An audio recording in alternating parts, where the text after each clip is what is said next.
আমার ছেলেকে নাকি আমি মানুষ করতে পারিনি, আমার ছেলেটা নাকি একটা অমানুষ, সে নাকি তাকে মলেস্ট করেছে, কার ইজ্জতের উপর। হোয়াটএভার, কিচ্ছু বেশি অপমান, বদনাম আমি আপনার মেয়েকে সারা জায়গায় করে ছাড়ব। এমন অবস্থা করব না যে কারো কাছে কোনোদিনও মুখ দেখাতে পারবে না, এমনকি ঘরে আয়নার সামনে নিজের মুখটাও দেখতে পারবে না। মাথা ঠান্ডা করুন, মাথা ঠান্ডা করুন।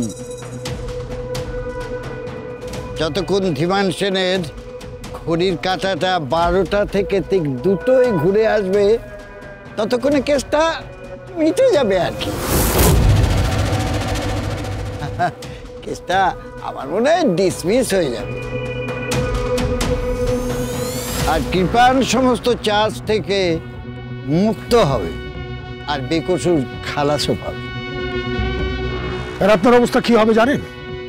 আপনার কোমরে দড়ি পরিয়ে টেনে হেঁচড়াতে পুলিশ নিয়ে যাবে প্রিজন ভ্যান করে, বুঝতে পারলেন? আর আমি বলছি ওখানে প্রেস ঘিরে নেবে আপনাকে। এই ছবি আমি পেপারের ফ্রন্ট পেজে দেখতে চাই। কালকে খবরের কাগজে হেডলাইন্সে থাকবেন আপনি। মিস্টার ইনস্টিটিউশন, বারে বারে ঘুঘু তুমি খেয়ে যাও ধান, এবার আমার খেলাটা দেখুন। একা পড়ে গেছেন অভিমন্যু, একা পড়ে গেছে। এখন আর পাশে অ্যাডভোকেট গীতা LLB নেই।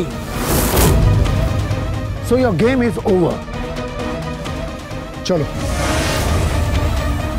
দাঁড়ান, একটা কথা ভুলে যাবেন না, আমার নামে চার্জশিট ফ্রেম হলেও আমি একটা লয়ার, আমি অ্যাডভোকেট। এই শহরের আমি সবচেয়ে নামি লয়ার। আমি না আইনটা গুলে খেয়েছি ভজন মিত্রের, ধীমান সেন, কিরণ কান্তি, মিস্টার ঘোষাল, আমি আপনাদের সকলকে আমি চ্যালেঞ্জ করছি, কিচ্ছু করতে পারবেন না আপনারা। ও যতই এভিডেন্স আনুন না কেন, কিচ্ছু করতে পারবেন না আপনারা।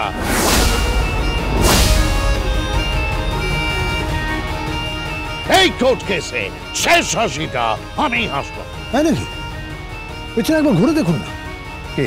আরে ঘুরে দেখুন।